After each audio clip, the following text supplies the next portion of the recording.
Dobrodošli v današnjem ad hocu. Danes imam tukaj v studiu športnika od glave do pete, ki pa je aktiven na številnih področjih, zato ostanite z nami. Saša Jovanović, dobrodošel v moji družbi. Hvala in lep pozdrav vsem. Evo, za začetek se vrniva malce v tvoje otroštvo. Prihajaš iz Šapca, iz Srbije. Kakšni so tvoji spomini na otroštvo? Kaj si počel? Zelo lepi spomini. Športnik sem od svojega 7. leta. Takrat sem se vpisal v šolo vaterpola in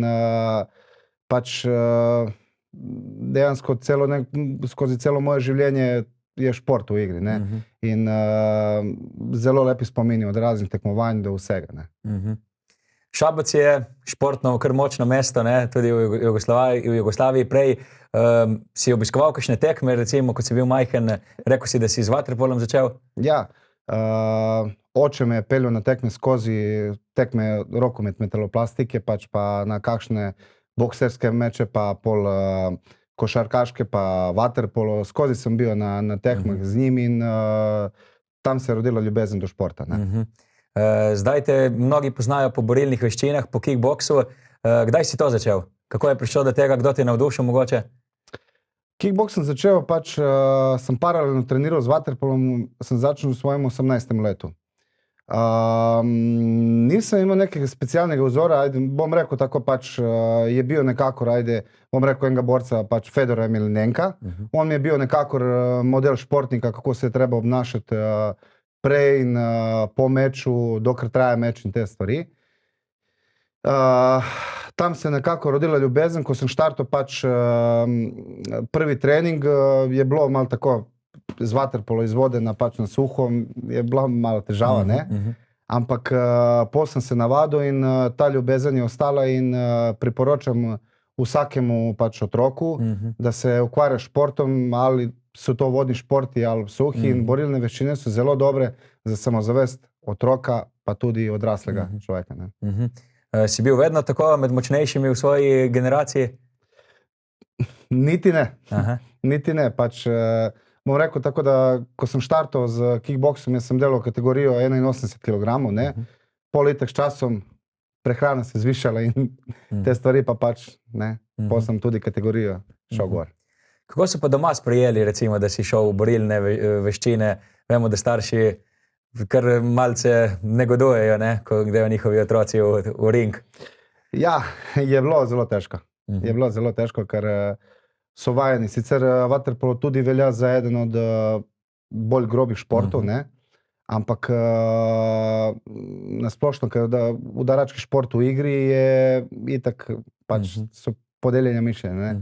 To pomeni, da niso sprejeli, ampak ko so videli moje obnašanje, kakšen pristup imam do tega, so sprejeli. Si že takoj na začetku vedel, da bo šlo to za profesionalno, ali si najprej šel malo probati rekreacija, tako? Ko vse se začne z rekreacijo, in potem se je odprla ena priložnost za en meč amaterski in jaz sem to naredil in je bilo v redu. In potem sem hotel vztrajati, nadaljevati in delal sem amaterske meče, nisem nikoli mislil, da bom šel v profesionalne ringi in to, ampak na koncu se je odprlo in smo ostali tu. Začel si že s tem v Srbiji, potem si nadaljeval v Sloveniji. Kako to, da si izbral Slovenijo, Koper? Kako to, da sem izbral Slovenijo, Koper?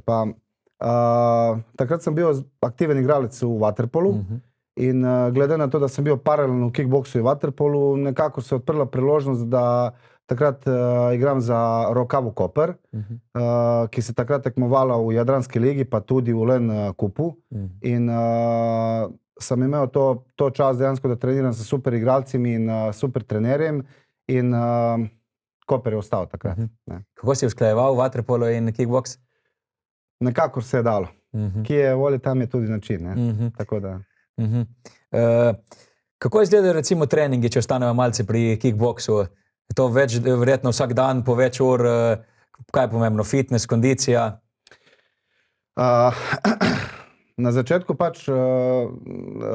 sport je dosta napredoval. To pomeni, ni toliko pomemben fitness, koliko je pomembno dejansko, da delaš določene gibe. To pomeni, trening ne sme da traja ful časa, ker ti v ringu si 3x3 minutke ali pa 5x3, odvisno, če se boriš za pas, je 5x3. Govorimo o profesionalnem delu. Torej, tako mora tudi trening biti prilagojen. Ne sme trajati več kot 40 minut. Se pravi, da zelo pomembno je, s kakšnimi trenerji delaš, v kakšnem klubu si, če so sparing partnerji dobri. In na splošno, recimo od ponedeljka do četrtka so pač treningi, ali je to vreča, ali so to fokuseri, karkoli. Razne tehnike, nožne, ročne, pač kolena, vse. In ponavadi petkom sparingi. In več kot 40 minut trening ne sme trajati, do 1 ure recimo. In zelo pomemben je taj kardio pri tem športu. Pomembna pa je tudi glava, ne? In psihologija. Kako si ti s tem? Zelo pomembno in jaz sem hvaležen, da sem imel priložnost, da učim od najboljših. In bom rekel tako, da z letima se tudi izkušnje dvigne in pač nekako gledaš dosta širše. Se pravi, da v tem športu si tam okrog 35. leta si najboljši. Kaj pa recimo najtežje v karieri? Meni se zdi, ko gledam včasih te borilne športe, ti se pripravljaš toliko časa na eno borbo in potem zgubiš v parih sekundah. Ti si tudi prej si mi omenil, kandidat celo za Guinnessovo knjigo rekordov, kako hitro si nokavtiral nasprotnika. To je zelo težko, predpostavljam, če si poraženec. Ja, je zelo težko, ker dosta ljudi ima pričakovanje od tebe, pa tudi nasplošno tiste, ki te podpirajo, zelo malo njih te iskreno podpira. Torej, vsi so dokler ti dobro gre, pač pol, ko se nekaj zgodi, pač nimaš sreče ali nekakoli, zelo hitro obrnejo pločo in pač si najhujši. Se treba nositi s tem pritiskom. To je, bom rekel, noč se mora vsakega borca, ampak s časom se tudi to navadiš. Ti si sodeloval z Mirenom Fabijanom, enim iz najbolj znanih v borilnih športih. Kako je prišlo do sodelovanja? Smo trenirali v enem klubu, pač v Voče Draga.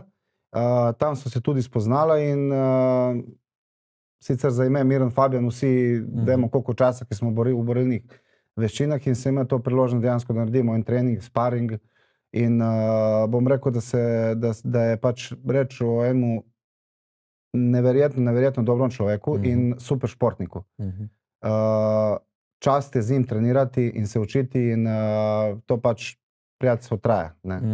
In me veseli rezultatima, ki jih je dosegel in jih bo še. Zdi se mi, da so borilne veščine vse bolj priljubljene pri populaciji. Se tudi vam zdi? Zakaj mislite, da je temu tako?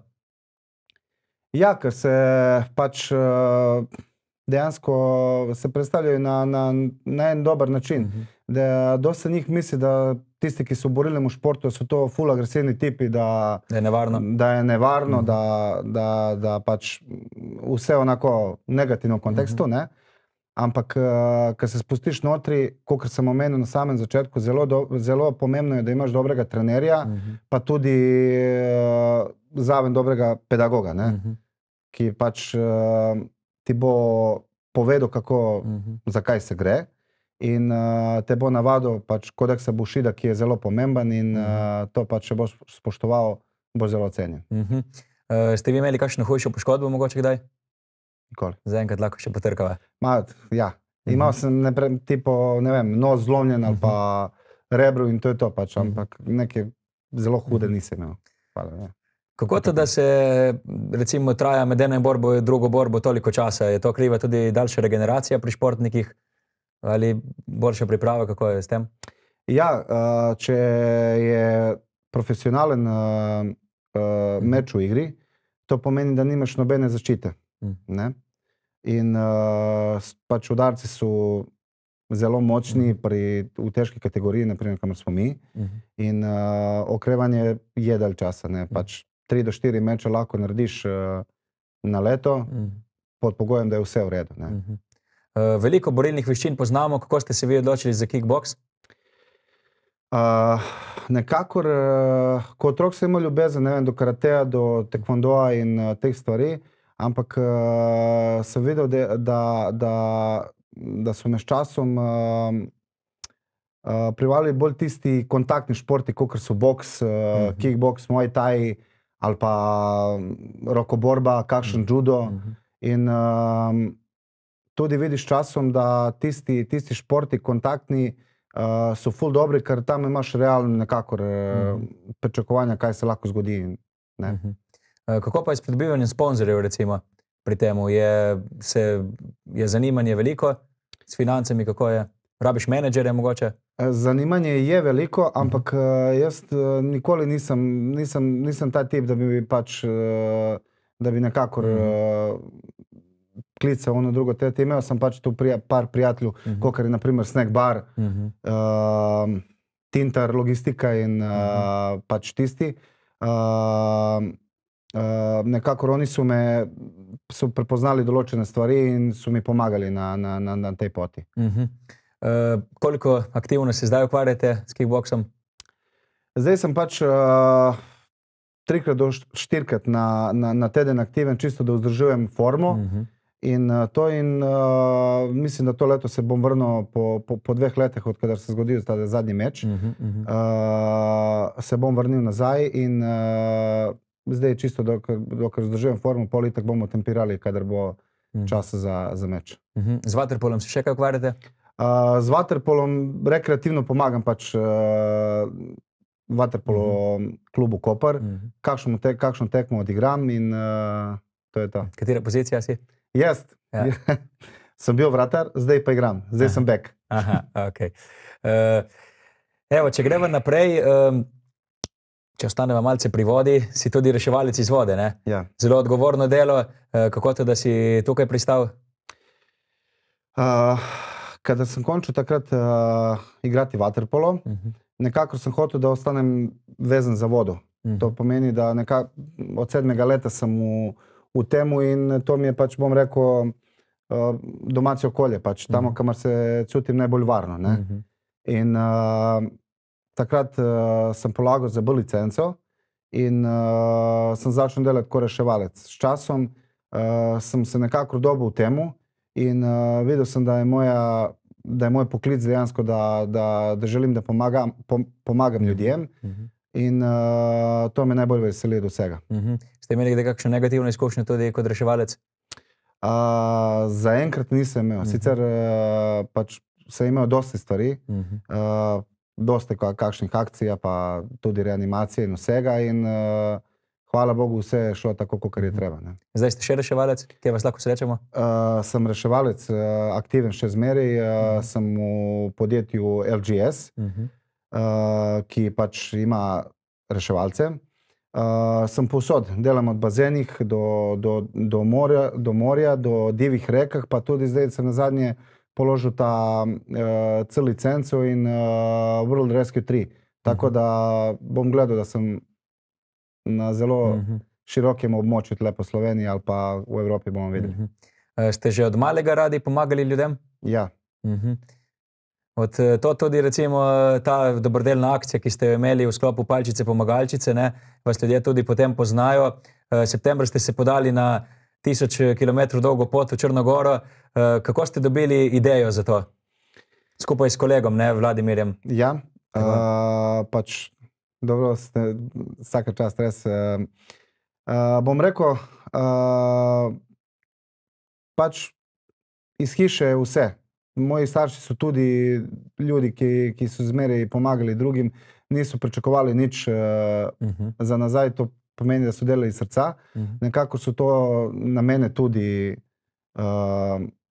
bom rekel, imam to nitko, ja. Ne? In sem hotel zmeraj narediti nekaj, pač, da zbudimo svest drugima, ker pač vsi ne moremo prispevati z denarjem, naprimer. Ampak to, kar naredimo, lahko zbudi. Je ko ena veriga. Ne? Ti boš meni pomagal danes, jaz bom pomagal drugemu in pač to bo tako. In če bomo vsi imeli svest, da delamo tako, pač potem bo dosti lažje za vse tiste, ki potrebujejo pomoč. Evo, kako to, da ste se odločili za to pot, ker bi prvotno morali kolesariti, veslati in potem teči oziroma hoditi? Kako ste se odločili za cilj, kje bo cilj, torej za to vrstni izziv, recimo?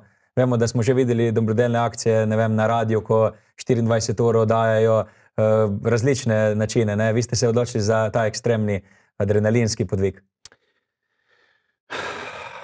V enem pač obdobju sem imel, v enem pa 2 leti nazaj sem imel ful težko tako obdobje in to. In dejansko sem videl, da bi nekako nisem mogel sebi pomagati, ne vem kako, ampak sem hotel dati drugemu, ker sem zmeri zagovarjam eno, pač točno vem, kdo je rekel, ampak je rekel, da je naše samo tisto, kar damo drugima. Ne? In jaz sem kontaktiral takrat mojega direktorja reševalne pač agencije firme in sem dobil takoj njegovo podporo in smo se zmenili, potem sem kontaktiral itak gospoda Lariso Štoko in sem pač rekel idejo, ona je bila za. In pol je pač ena lepa štorija, ena lepa izkušnja. Pa kolo sem hotel zato, ko ga sovražim. In sem hotel, da dejansko, da ljudima pokažem oziroma, da jih malo privlečem oziroma animiram, da dosti krat v življenju ne delamo tisto, kar imamo radi. In se je pokazalo, da na začetku, kakor sem rekel, da mi nismo tam, da nam bo easy, ne? Ampak da nam bo zelo težko, ne? Ker ti otroci, ki rabijo pomoč... To so otroci s hudimi genetskimi boleznimi, ne? Ja, tako. Nam ni niti, ne vem, 1%, kaj se njim dogaja, ne? Tako da nekako smo hoteli animirati in je pa bil adrenalinski, ne? Je bila potrebna velika priprava za to? Ne more najbrž vsak, ne? Je bila potrebna priprava, pa tudi psihična, ker nismo imeli nobeno spremstvo. Nobenega, ni imeli nobenega, nič. Nobenega, smo spali po šotorih in to, ker sem rekel tudi, da vse, kar se bi dalo za spremstvo, pač moram omeniti MK Kondor, moram Sneg Bar, Akut Kolo, pa tudi občino Koper. Sem rekel dejansko, da to, kar bi se spremstvo plačalo, ne vem karkoli, da se rajši nakaže na račun in psihična priprava je tu bila zelo, zelo, zelo pomembna. Ker je bilo pač, ne vem, po noči ob 3 zjutraj se zgodilo, ne vem, nevihta, ti si najboljše spiš takrat, ne, in se spomnim, to je bilo drugo več v Kraljevici, ne, na Hrvaški.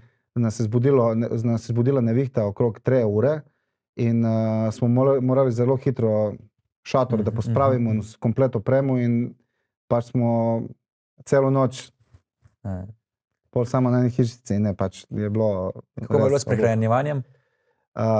Prehranjevanje, več ali manj smo imeli s sabo opremo, ki nam je pomagal sponzor Decathlon. Smo imeli pač svoje stvari in smo delali pač, greš v market, kupiš za ta dan, kaj boš in to je to. Kakšna pašta, kakšni bademi in te fore. Kako pa je bilo z zbiranjem sredstev? To so ljudje prihajali do vas, donirali na roke, preko QR kode, kako je to potekalo? Ne, pač smo zmeraj imeli live, in smo na liveu dali podatke, ki se lahko nakaže, pa tudi so bili letaki s QR kodo, ki je imelo tudi namen plačila. Torej, na ta način smo zbirali denar. So ljudje vedeli, ko so vas videli, recimo, zakaj se gre? Ja, so.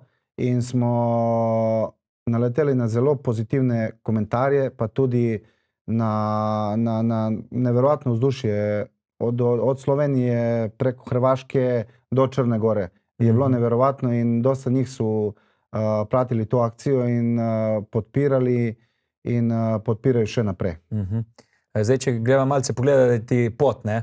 Začeli ste torej v Žusterni, najprej v spremstvu motoristov tudi, ne? Ja, v spremstvu MK Kondora, naših prijatelja, ki so od prvega dneva, prve ideje, so bili z nami in uz njihovo spremstvo policistov, občine Koper, mislim, da je bila podžupanja, da je bila z nami. Tako da lep dan je bil, pa tudi naporen, ker smo šli tamo Črni Kal, pa Podgraduni delček tamo, je bilo malo mitsko naporno. Ne? In prvi dan je bil, ne vem, 30 km smo naredili in sem mislil, ni šans, kje pa. Ampak, ko smo prespali, pač drugi dan je bil že, ne. Koliko ste do takrat recimo največ v življenju prekolesarili? 20-30 km mogoče, ne. Pa smo imeli tudi full opreme, jaz sem na kolesu imel tipo 30-40 kg. Do kje ste kolesarili?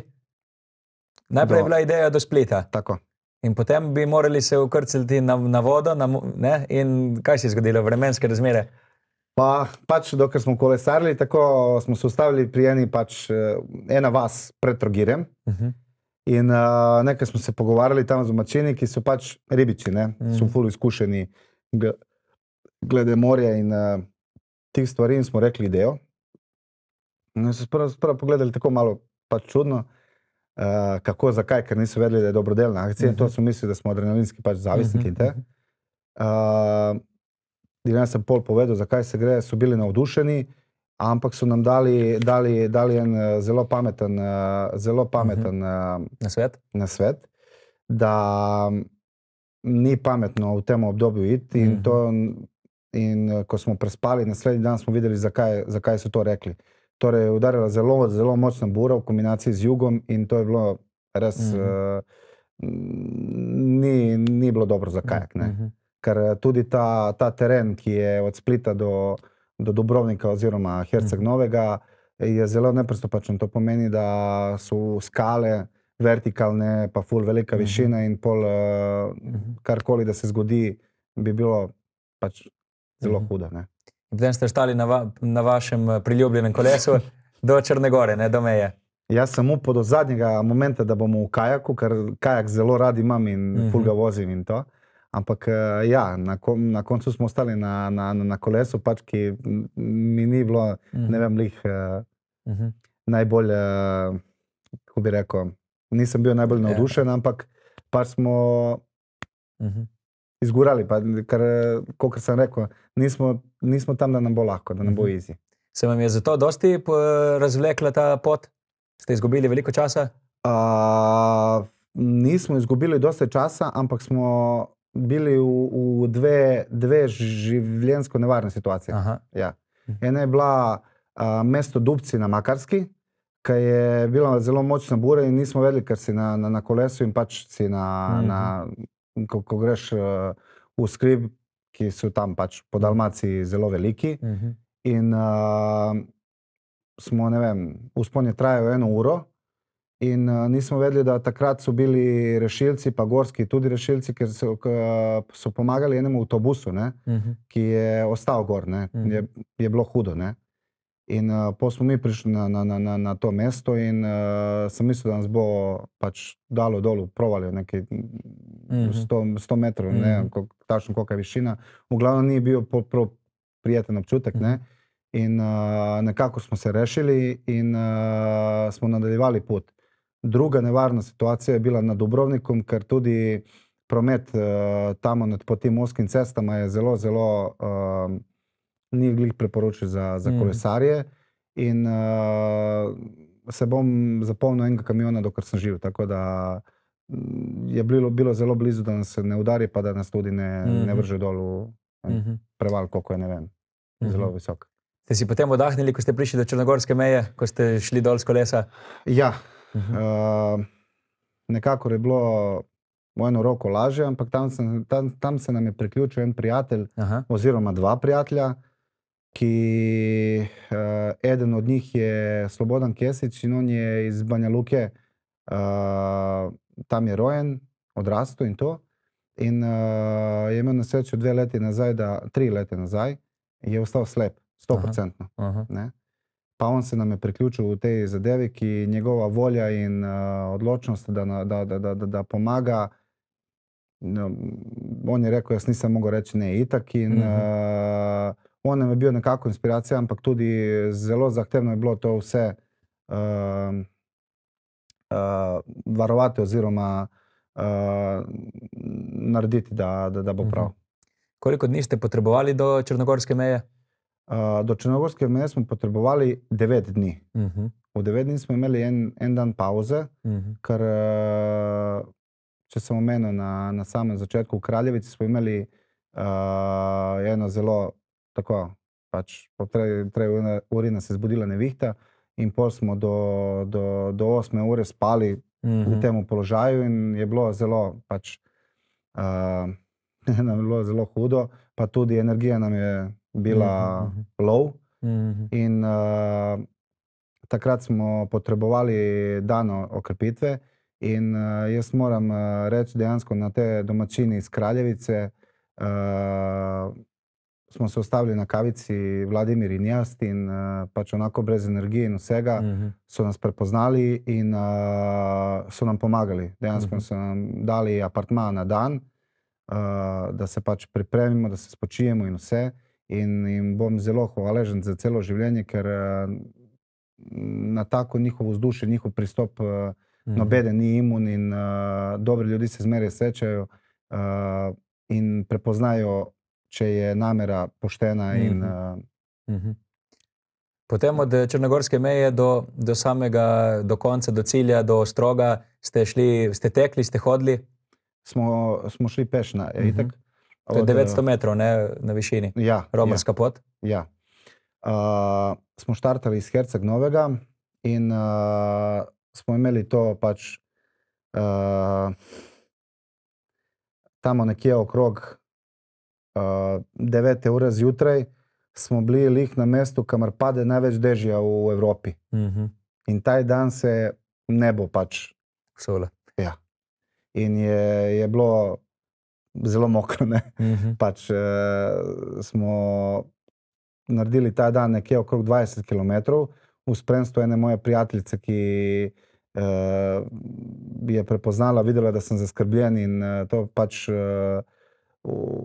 takrat, ko smo se dobili vsi v Herceg Novemu, jaz sem vedel, da kolikor smo Vladimir in jaz bili brez spremstva, da moramo imeti tu spremstvo, ker je zelo nevarno.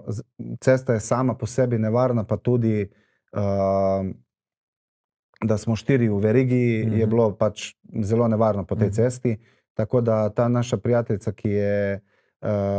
ki sem jo pač povedal, zakaj se gre in to, ona je brez sekunde dvoma pač po avtomobil sela in je nadaljevala svojo pot zraven nas.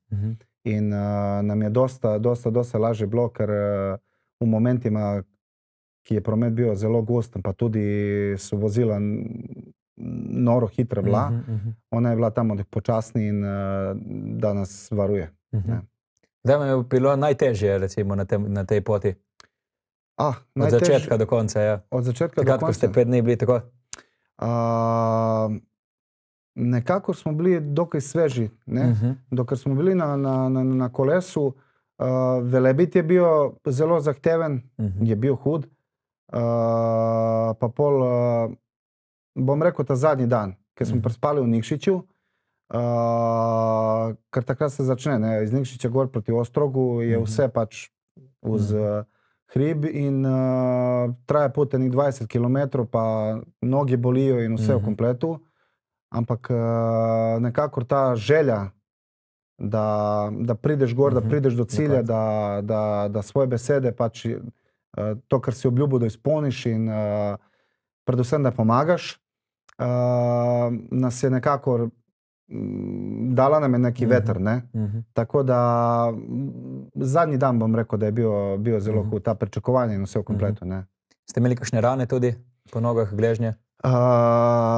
Rane ne, ampak sem imel težave s temi pač mišicami, Mahilova pol in te. To smo pač, sicer smo imeli pomoč od enega prijatelja tu iz Izole, ki je glavni distributer za moje rumenevne kreme, ki so pač za borce in za okrevanje mišic. In so nam dosti pomagale. se ne smem predstaviti, kako bi bilo, da ni bilo njih. Tako da, tudi glede na to, smo imeli zelo močne bolečine v nogah. Po koliko dneh ste torej prišli iz Žusterne na Ostrog? Točno 14 dni. Točno 14 dni je trajala ta naša pot in ko smo prišli gor, mi smo se usuli, pač emocije nismo mogli zdržati, nismo mogli zadržati nekakor in je bilo zelo emotivno za vse. Kakšen sprejem je bil tam, so vas pričakovali? Neverjeten. Neverjeten. Od samih domačinov, ker so pač vedeli, en prijatelj tudi iz Nikšića je pripeljal televizijo in tako da smo tudi tamo za radio televizijo Crno Goru, se mi zdi, pa tudi za Nikšić televizijo smo dali intervjuje, smo rekli, od kje smo začeli, zakaj se gre in so bili vsi navdušeni. V kateri uri ste prišli? Je bil to dan takrat? Bil je dan, smo prišli v spodnji manastir, smo prišli tamo nekje okrog 7 ure, 7 pa pol, in pol v zgornji manastir smo prišli tamo nekje okrog 11 ure. Kako ste bili zadovoljni z donacijami, z izkupičkom? Bom rekel, da 2 tedna je trajalo, zvaničen podatek je 30.000 evrov. Jaz nisem pričakoval toliko denarja, iskren da budem. Jaz sem pričakoval maksimum tam 10, ajde 15.000 evrov, kar je pač za naše čase zelo, zelo težko, ker živimo v takšnem pač obdobju, vsi potrebujemo, ne, in to. Ampak, kakor sem rekel, pač, če je namera iskrena in poštena, ljudi prepoznajo in dejansko pač bojo donirali, bojo dali denar. Je bila to vaša prva takšna akcija? Velika ja, ampak pač zmeraj smo pomagali. Zmeraj smo pomagali tako diskretno, da nobeden ne ve ali pa... Se vam zdi, da si ljudje premalo pomagamo zdaj? Ali se vendarle zavedamo dovolj? Zelo zanimivo vprašanje. Hvala ti na temu. Ti bom rekel tako. Mislim, da je pomembno samo narediti dobro gesto. Iskreno in dobro. In karkoli ljudi bojo govorili, bojo prepoznali in bojo pomagali. Jaz sem prepričan o tem. Da je zelo pomembno samo gesta in to je to. Imate kakšen življenjski moto, ki vam sledi celo življenje, po kateremu se zgledujete? Ja, naše je samo ono, kar damo drugim. To je to. Imate v načrtu še kakšno podobno veliko dobrodelno akcijo zdaj? Imam, ja. Zdaj koncem maja ali začetkom junija, pač mislim, da to bo prej tam 2. 3. junij. V planu še eno dobrodelno akcijo. Bomo šli s kajakom, ali bo Slovenija Šabac, rekom Savom, ali pač bo Zagreb Šabac. To bomo videli pač samo odvisno od pogojev in te stvari, ampak je v planu ali bomo veslali 700 km ali bomo veslali 400, bomo videli pač samo od pogojev in to bo naslednja akcija, kajakom. Kaj je pa recimo največja zmaga po takšni akciji za vas osebno? Ko vidite toliko, koliko ljudje zberejo, ko vidite nasmehe na otroških licih pri njihovih starših? Otroški nasmeh. Otroški nasmeh in to je pač glavni motor, ko bi rekel, glavni veter vsega. Ste potem potrebovali regeneracijo nekaj časa, kako je bilo, ste šli, kakšen je bil potem vaš naslednji korak? Ko smo prišli pač, itak ti si bil v svojem svetu ziharenih par dni, ker to je neverjetna stvar. Komaj pol, ko prideš, se zavedaš, kaj si naredil, ne? In po par dneh, pol sem videl, da sem precej izčrpan, emotivno, fizično niti ne toliko, kolikor emotivno, ne? In to je trajalo kar nekaj časa. Kar nekaj časa, ker to ni, ne vem, ni tekma ali ne karkoli, da si dan, dva, ne vem, če zmagaš, si super, ali dan, dva, če zgubiš, si, ne? Ampak mogoče zaradi vseh tih emocija gor dol, pač sem se čutil zelo, zelo, zelo ščrpano in sem rabo kar nekaj časa, da pridem do okrepitve dejansko, da se spomnim. Ne. Ste prišli tudi kaj v stik potem mogoče s starši otrok, s kateri ste zbirali? To je bil Urban v Sloveniji, pa še nekaj srbskih otrok, ne? Ja. Po smo prišli malo, tako pa smo komentirali, itak ljudi so zelo, zelo, zelo hvaležni in ko so nas vprašali, zakaj smo zbrali, pa zakaj smo pač, ne, kako smo mi to birali otroki in pač gledali smo, ker to je zelo, zelo, zelo nehvaležno delo, da ti izbereš temu otroku, je potrebno, temu ni. To ste za zdravila zbirali, ne? Ja, nažalost je tako, da dosta je otrokov, ko mu se mora pomagati, ne, in to, ampak smo, ne vem, jaz prvič, ko sem objel Urbana, sem videl, da bom, če bo potrebno, bom dal, ne vem, kar roko, karkoli, ne. In naš moto je, da ne gledamo sploh pač za katerega otroka se gre, ali ne vem, on bo tam, bo tam, bo tam. Dejansko je zelo, zelo, zelo samo pomembno gesta in pomagati. Da zbudimo svest ljudima, ne. In jaz sem dobil takrat darilo od Urbana, ker smo bili tle, ko smo bili v Snack barju, sem dobil pujsa Pepu. Še zmeri kakšenkrat ga vzamem in se spomnim na ta njegov objem in na to, koliko je otrok pun ljubezni, ne. In jaz sem prepričan, da z njim bo vse v redu, da se pač, da se terapija bo splačala, tako da pa tudi smo organizirali ker smo paralelno šli za enih tudi 5 otrokov iz Srbije, ki bolujejo od duševne mišične distrofije, ene zelo hude bolezni. Pol sem organiziral en dobrodelni koncert dole, pa smo zbrali tudi precej denarja, so se oglasili vsi ti pevci, ki so zelo popularni in to. In pač v kontaktu sem tudi z njihovimi staršimi in oni zmeri pač povejo, koliko jim je pomembno, da smo z njih in te stvari, ampak jaz to ne gledam tako, ker jaz ko posameznik sem nič, ne. Lahko ti narediš karkoli, to je pač, če nimaš tim ljudi oziroma če ljudi ne prepoznajo to, kar delaš, je potem vse brez veze, ne. Evo, da zaključiva še v malce drugačni luči. Omenili ste mi prej, da se ukvarjate tudi z glasbo, reševalec ste, prebral sem, da se s tartufi ukvarjate. Multi, kako bi rekel, človek praktik, ja, tako. Kje vas lahko zdaj srečamo, s čim se največ ukvarjate? Pa v reševanju sem največ časa, pa tudi igramo ful. Tle smo po obali, ne vem, v soboto zdaj bomo v Snack baru v Kopru. Glasba je pač tisti trenutek, ki nas zmanjka malo, mogoče emocija ali ne karkoli. Zmeraj kakšen dober akord, kakšen dober ton to zbudi.